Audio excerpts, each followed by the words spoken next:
외출 전 날씨 체크를 하면서 온도를 확인하지만 가끔 어떻게 입고 나가야 할지 감이 안 잡힐 때가 있죠? 외출 전 고민하는 분들을 위해 온도별 옷차림 알려드릴게요. 27도가 넘어가는 날씨에는 본격적으로 민소매를 입을 수 있는 한여름 날씨예요. 민소매 티, 반바지, 민소매 원피스를 추천합니다. 시원한 옷을 입고 수분 보충에도 신경 써주세요. 23도 이상 되면 이제 여름을 준비해야 할 날씨인데요. 반팔, 얇은 셔츠, 얇은 긴팔, 반바지, 면바지를 입으면 되겠습니다. 평소 추위를 많이 타는 타입이라면 얇은 카디건 하나 챙기면 아침 저녁으로 도움이 될 것 같아요. 온도별 옷차림에 있어서 옷을 사기에도 옷을 입기에도 가장 애매한 온도라고 생각이 드는데요. 17도와 22도 사이의 날씨에는 너무 두껍지 않은 니트와 카디건, 후드티, 맨투맨과 청바지, 면바지를 추천해요. 반팔을 입고 아침 저녁으로 걸칠 카디건이나 얇은 외투를 준비하는 것도 괜찮을 것 같죠? 이런 날씨에는 방시마다 아침 저녁 일교차로 인해 감기에 걸리는 경우가 많으니 조심해주세요.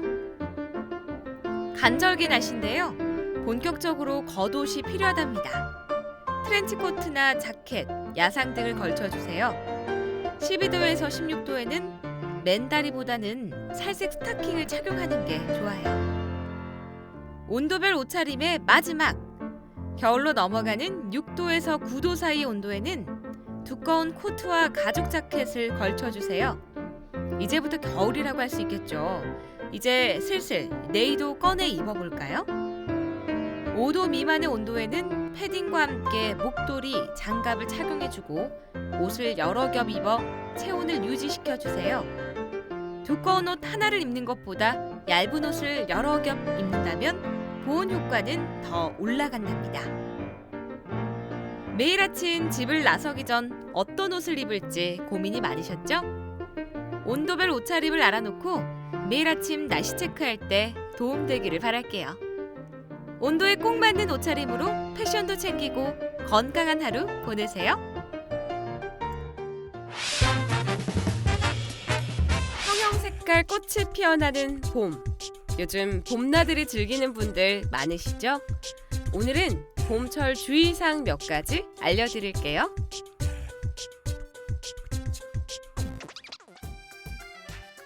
봄 햇살은 따뜻하지만 밤에는 아직 바람이 찹니다. 낮과 밤의 일교차가 심한 것, 이 시기의 특징인데요. 이렇게 일교차가 크기 때문에 체온의 변화가 커서 감기에 걸리거나 호흡기 질환이 발생하는 분들이 많습니다. 봄은 독감이 유행하는 시기이기 때문에 자칫 잘못하면 독감에 걸릴 수 있어요. 외출 시 얇은 카디건 하나 챙겨주시고 외출 후에는 손발을 깨끗하게 씻고 양치질에 주의해주세요.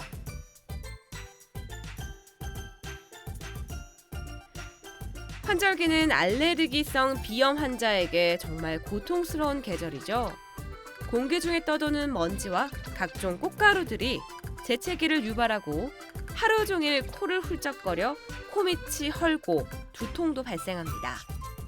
이런 비염은 축농증과 중이염 등 유발할 수 있기 때문에 조심해야 합니다.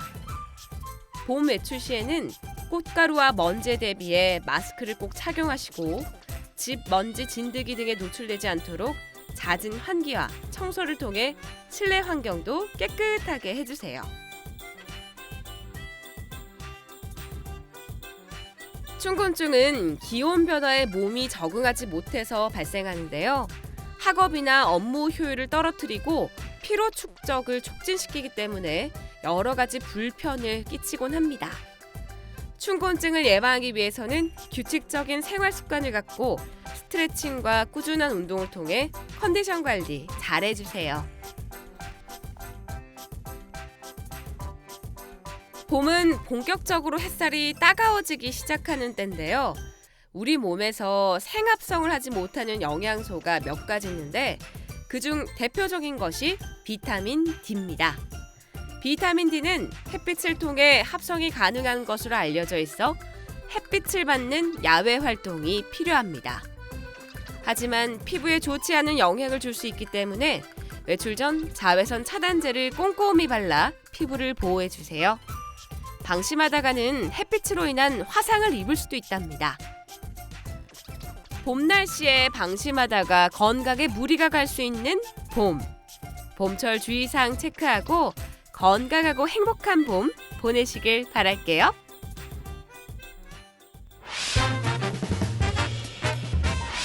요즘은 모든 휴대폰에 카메라가 있어서 카메라에 대한 접근성이 아주 좋아졌는데요. 또한 SNS 이용이 증가하면서 사진에 대한 관심도 부쩍 늘었습니다. 오늘은 사진 잘 찍는 꿀팁 5가지 알려드릴게요. 수평 맞추기. 수평 수직을 맞추는 건 사진에서 기본이 됩니다. 특이한 구도를 찍지 않는 이상 수평 수직만 맞으면 안정적인 사진을 찍을 수 있어요. 특히 풍경이나 인물에서 수평은 필수입니다. 수평 수직을 맞추기 어렵다면 카메라 기능의 수직 수평 안내선 기능을 이용해 주세요. 촬영 전 카메라 렌즈 닦아주기. 특히 휴대폰 카메라는 손으로 자주 만지기 때문에 렌즈가 오염되기 쉬운데요. 사진 찍기 전 렌즈를 닦아주는 것만으로도 사진의 질이 훨씬 좋아진답니다. 사진에 담고자 하는 것을 정하자. 카메라로 보이는 사각형 프레임 안에 자신이 담고자 하는 것이 무엇인지 확실히 알 수 있게 찍어야 합니다. 너무 많은 것을 담으려고 하면 이렇게 어색한 사진이 나와요. 버릴 건 버리고 담고자 하는 것만 담아보세요. 길어 보이려면 머리 위에 공간을 많이 주기.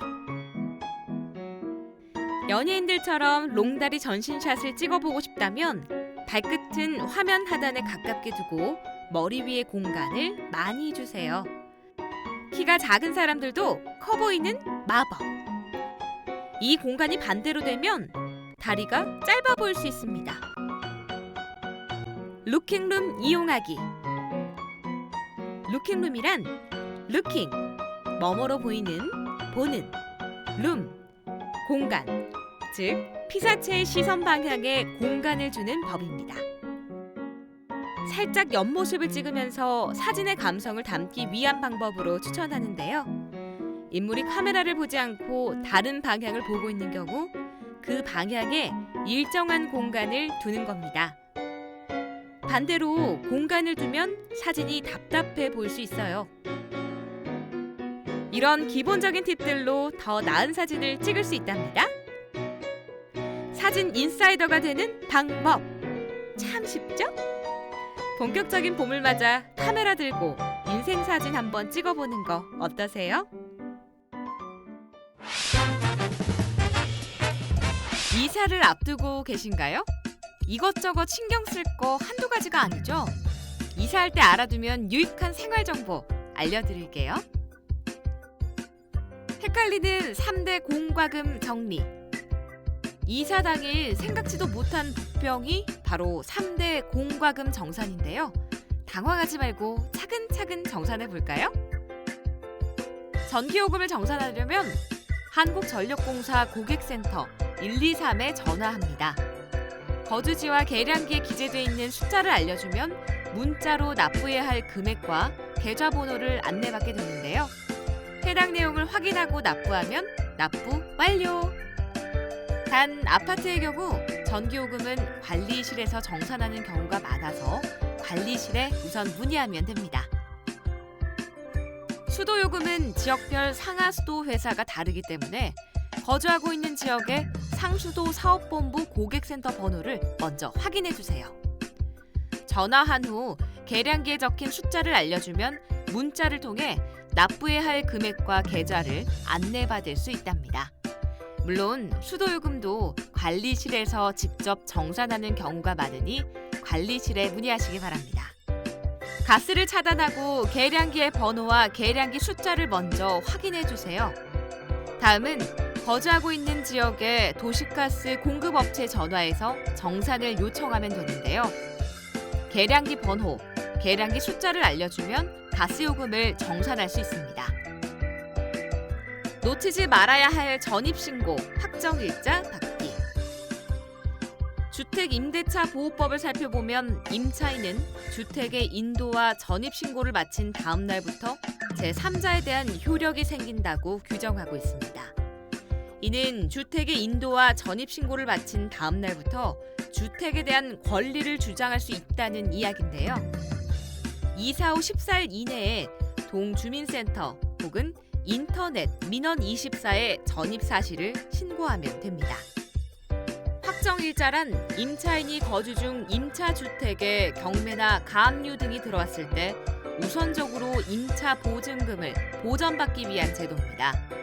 임대차 계약서를 필수로 지참해 가까운 등기소나 주민센터를 방문해 확정일자 도장을 받아주세요.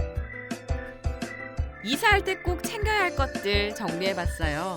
아직 처리하지 못한 부분이 있다면 꼼꼼히 다시 한번 챙겨보세요.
요즘은 남자, 여자 할 것 없이 매일 드라이기와 고데기를 사용하는 사람들이 많아졌습니다.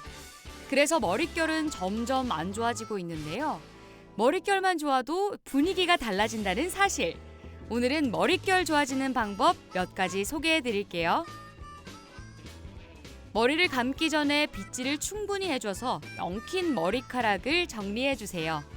샴푸는 머리카락에 바로 짜는 게 아니라 손에 일정량을 덜어서 거품을 낸 뒤 두피를 중심으로 마사지를 해가면서 머리카락에 거품을 묻혀 씻어줍니다. 린스를 할 때에는 두피에 닿지 않게 머리카락에만 사용해 주세요. 날이 춥다고 머리를 뜨거운 물로 감는 분들이 많으신데요. 뜨거운 물로 머리를 감게 되면 탈모를 유발하고 머리카락을 건조하게 하는 원인이 된다고 합니다. 때문에 미온수로 머리를 감아주세요. 샴푸를 한 후 마무리 린스를 할 때에는 조금 더 낮은 온도로 머리를 헹궈주세요. 머리를 말리는 것도 중요한데요. 두피를 먼저 말리는 게 중요합니다. 뜨거운 바람은 머릿결에 손상을 입힐 수 있기 때문에 시원한 바람으로 말리다가 미지근한 바람으로 말려주세요. 자연 건조는 두피가 잘 마르지 않아 탈모를 유발할 수 있기 때문에 삼가주세요. 또한 수건으로 물기를 제거할 때에도 머리카락을 비벼서 말리는 게 아니라 꾹꾹 눌러가며 말리는 것이 손상 없이 머리를 말리는 방법이랍니다. 그리고 아침에 머리를 감는 것보다 저녁에 머리를 감는 게 좋다고 해요. 낮 동안에 두피에 낀 노폐물을 자기 전에 씻어내면 두피 건강에 도움이 된답니다. 머릿결을 좋아지게 하는 방법 중에 또 하나는 좋은 영양소를 팍팍 섭취하는 것입니다. 단백질이 부족하면 모발이 얇아지고 힘을 잃기 쉬운데요. 평소 단백질을 잘 섭취하면 건강한 머릿결과 두피를 가질 수 있답니다. 머릿결은 한번 상하게 되면 잘라내는 게 가장 확실한 방법이라니까요. 소중한 내 머리카락을 위해 평소에 머릿결을 신경 써주고 헤어팩과 헤어 오일도 잊지 마세요. 찰랑찰랑한 머릿결 함께 만들어 볼까요? 코로나19 장기화로 코로나19 감염이 걱정돼 실내 공공장소 이용을 꺼리시는 분들 많으실 텐데요. 그러다 보니 간단한 새치 염색이나 네일, 피부관리, 헤어컷 등을 셀프로 시도하는 분들이 늘어나고 있습니다. 가게를 방문할 시간도 줄여주고 비용도 절감돼서 좋기는 하지만 헤어컷의 경우 실패할 확률이 높아 시도를 꺼리실 텐데요. 오늘 홈 헤어컷 주의사항 몇 가지 알려드릴게요. 우선 준비물이 중요한데요. 크게 가위, 커트보, 빗, 헤어 집게, 분무기가 있습니다. 준비물을 구입 시 주의사항이 있는데요.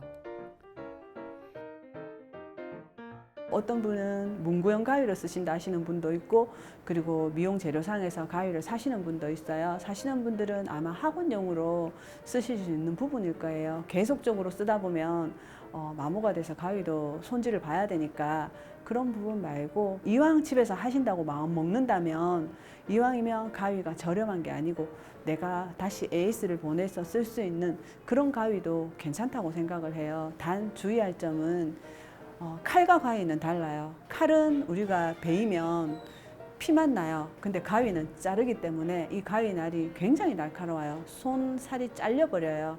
그래서 가위를 하실 때는 자기 거 손에 맞춰서, 항상 사실 때 그냥 미용 가위 주세요가 아닌 그 전문가들에게 내 손에 맞는 가위를 주세요라고 하셔야 돼요.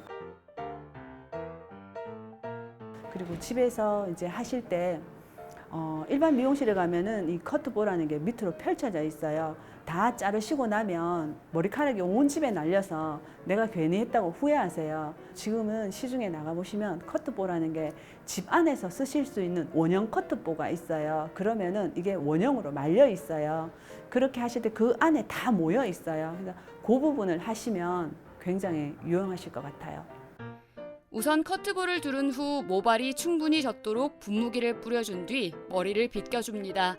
모발이 충분히 젖지 않으면 머리카락이 날릴 뿐 아니라 커트 후 기장 차이가 날 수 있기 때문에 충분히 적셔주는 것이 좋습니다. 머리를 둥근 구라고 생각하고 정수리에서 가운데 가르마를 기준으로 반을 나눠줍니다. 그 후 정수리에서 귀선 뒤 손가락 한 마디 정도의 뒷부분을 기준으로 반을 나눠 총 4등분으로 나눈 뒤 집게로 집어줍니다. 머리가 짧을 경우 6등분으로 나눠주셔도 됩니다.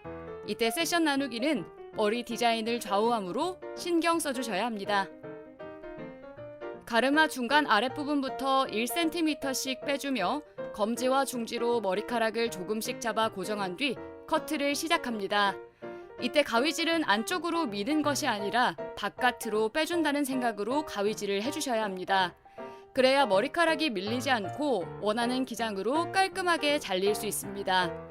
또한 머리카락을 잡고 있는 검지와 중지 손가락 2마디가 넘어가지 않는 지점까지만 잘라주셔야 손을 다치지 않고 커트할 수 있습니다. 한 번에 많은 양의 머리카락을 잡고 커트를 하면 머리카락이 밀려 기장이 달라질 수 있기 때문에 빗을 기준으로 1에서 1.5cm씩 빼내 적당한 양의 머리카락을 잡고 커트해 주시는 것이 좋습니다. 일자 컷으로 자를 때는 머리카락을 빗겨준 뒤 머리카락을 누르지 않고 모발이 자연스럽게 떨어지는 방향으로 가볍게 잡아 잘라줍니다. 머리카락을 눌러 자르면 층이 생기거나 기장이 달라질 수 있어 주의하셔야 합니다. 층이 있는 커트를 하실 때는 두피 방향에서 일직선으로 들어준다고 생각하며 땅과 수평이 되게 들어서 자르시면 됩니다. 먼저 잘랐던 부분을 약간 잡고 그 길이에 맞춰 잘라줍니다. 또한 틴닝 가위가 있으시다면 틴닝 가위를 이용해 커트해 주시면 됩니다. 처음에는 조금 어려울 수 있지만 오늘 배운 홈 헤어컷 주의사항 참고하셔서 어린 자녀나 가족들을 위해 간단한 헤어컷 시도해 보세요.